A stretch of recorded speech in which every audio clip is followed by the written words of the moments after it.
Why is neck pain so common? So there's three main reasons why neck pain is so common.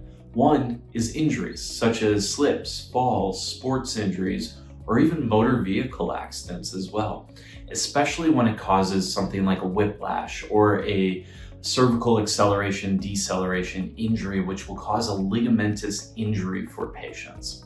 Kind of think of those ligaments as a rubber band. If you stretch out a rubber band too far, it never returns to the same tensile strength. The same exact thing for your ligaments. It makes you much more prone to have this reoccurring neck pain over time.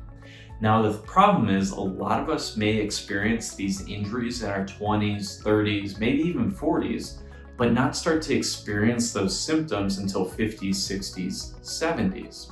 Everybody's a little different here, but how we can really determine if this injury caused any ligamentous damage is from an x-ray, or more specifically motion study x-rays, which I know I've talked about in the past. It is so important if you're having headaches, migraines, dizziness, fatigue, to have one of these motion studies done so you can see the health not only of your spine and nervous system, but also of the soft tissue, specifically your ligaments when it comes to a whiplash. So injuries is one of the number one reasons why we see people with neck pain. The other one is repetitive microtraumas. So this is really posture over time. So how we bend, lift, twist, or more importantly, when it comes to your neck, how we use technology. So things like our cell phone or even a computer as well.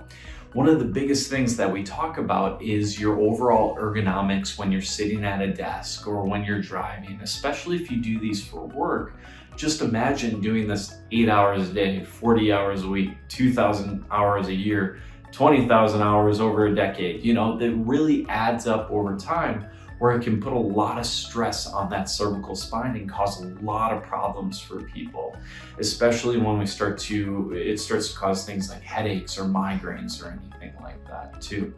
So those are some of the main reasons why neck pain is so common. If you're suffering with this at all, it's really important that you find a chiropractor that does motion study x-rays so they can analyze the health of your spine.